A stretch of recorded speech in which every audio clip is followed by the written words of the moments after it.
Dari rumus penambahan, kita boleh mendapat rumus sudut berganda. Kita boleh mendapat rumus sudut berganda. Formula sudut berganda ini kita dapat daripada formula rumus penambahan. Bagaimana kita mendapatkan formula ini?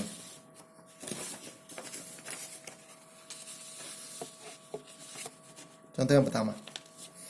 Sin A tambah B. Ini adalah formula sudut penambahan. Sin A cos B tambah cos A sin B. Kalau sudut B ini sama dengan sudut A.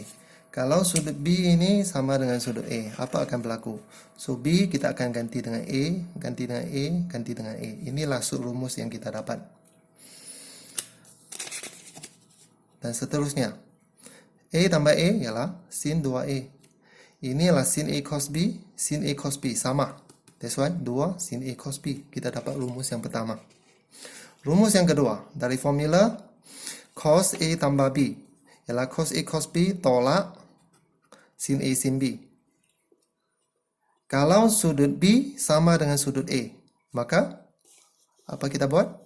So, B sama dengan sudut A. Apa yang berlaku? B kita akan ganti dengan A. B akan ganti dengan A. Dan kita dapat yang ini. Cos A darab cos A tolak sin A darab sin A. Cos A darab cos A. Cos A darab cos A. Cos kuasa 2A. Sin A darab sin A. Sin kuasa 2A. Maka ini yang kita dapat. Cos 2A sama dengan cos A tambah A. Cos 2A sama dengan cos square A tolak sin square A. Inilah formula kedua yang kita dapat. Bagaimanapun, formula yang kedua ini ada variasinya, ada variationnya.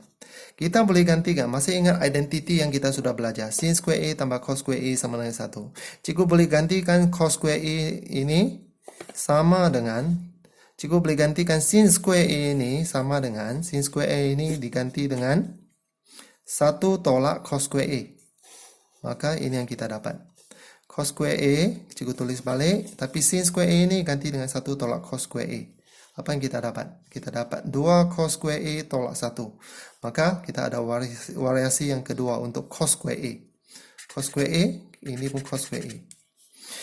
Ada variasi yang variation yang satu lagi. Apabila cos square A ini kita ganti dengan 1 tolak sin square A. Macam ini. Cos square A ialah 1 cos square A ini kita ganti dengan 1 tolak sin square A. Tolak sin square A. Apa yang kita dapat? Kita dapat formula yang ketiga untuk cos. So, formula cos kita ada 3. 1, 2, 3. Formula yang seterusnya, tangent. Tangent A tambah B, sama juga. Kalau sudut B sama dengan sudut A, apa berlaku? B ganti dengan A, B ganti dengan A, ganti dengan A. Apa yang kita dapat? Kita akan dapat formula macam ini. Tangent A tambah tangent A, ini ialah 2 tangent A. 2 kali tangent A. 1 tolak tangent A darab tangent A ialah tangent kuasa 2A. Ini ialah tangent 2A. So, dengan itu kita sudah mendapat 5 formula untuk bab ini. 1, 2, 3, 4, 5. Yang formula untuk cos A, 2A ini ada 3. Maka kita kena pilih formula yang bersesuaian. Dari formula sudut berganda, kita boleh membuat satu kesimpulan. Ini A, ini adalah 2A. 2 kali. Ini A, ini adalah 2 kali ganda A. Berganda. Ini A, ini akan 2A. Ini A, ini adalah 2 kali ganda A. A, ini 2 kali ganda A. Dan seterusnya. Kalau ini ialah A per 2. Maka kita ada form ini 2 kali ganda A per 2. Ini ialah A.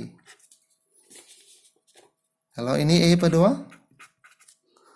Kalau ini A per 2. Ini 2 kali gandanya. Ini ialah A. Ini A per 2. Ini ialah A. Ini A per 2. Sudut dia A per 2. Ini ialah A. 2 kali ganda. Ini ialah A per 2. Ini ialah A per 2. Maka ini ialah A.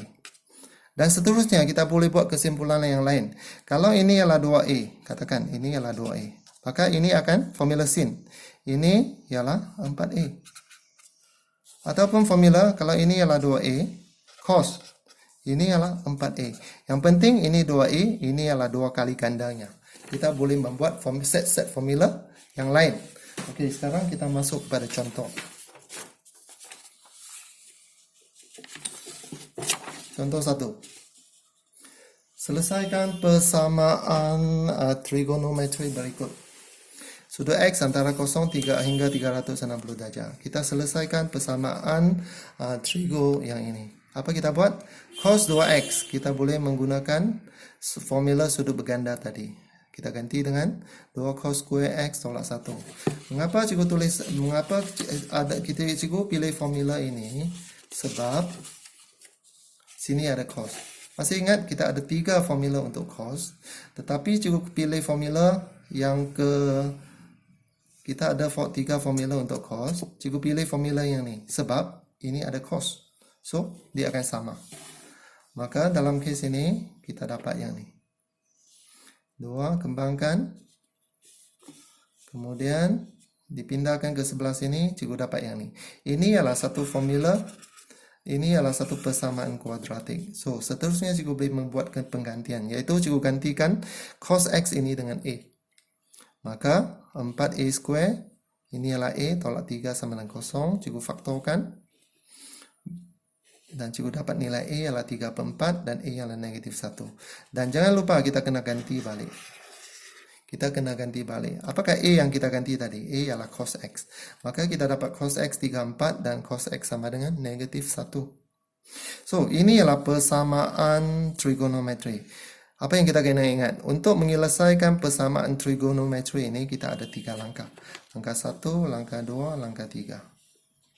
Langkah 1, sudut rujukan, kita tekan kalkulator.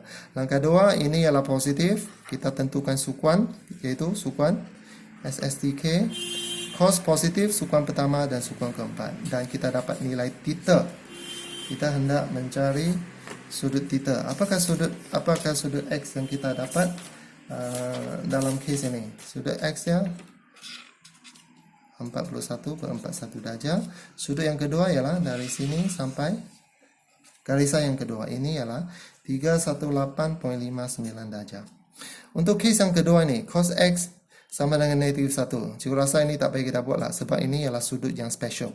So, cos apa sama dengan -1? So, kita masih ingat X ialah 180 darjah. Maka untuk yang ini, kita ada 3 cara penyelesaian. Contoh yang kedua, pembuktian. Sama juga, buktikan. Kita akan bermulakan dengan sebelah kiri. Sebab sebelah kiri lebih complicated. Okey, cikgu salin sebelah kiri. Okey, sin 2X. Kita pakai formula. Formula dia satu saja. 2 sin X cos X. 1 tolak cos 2X. Cos 2X ini ada 3 formula. Tetapi cikgu pilih yang ni. 1 tolak 2 sin kuasa 2X. Cikgu pilih yang ni. Kemudian kita kembangkan. Dia akan menjadi macam ini. Lihat tak, mengapa cikgu pilih formula ini? Sebab cikgu boleh batalkan nilai 1. 1 tolak 1 jadi kosong. That's why cikgu dapat bentuk dia macam ini. Dan cikgu boleh batalkan ini. Kita boleh cancel. Sin X cancel. So, tinggal cos X per sin X. Apa itu? Tinggal, apa itu cos X per sin X? Iaitu cot X. Maka sama dengan sebelah kanan. Maka terbukti. So, semasa pemilihan cos 2X ini, sebab cos 2X ini ada 3 formula, kita mesti pilih formula yang boleh menyenangkan kerja kita. Macam dalam kes ini, cikgu pilih yang ini. So, dalam langkah seterusnya, dia boleh membatalkan nilai 1 ini. Maka ini menyenangkan kerja kita.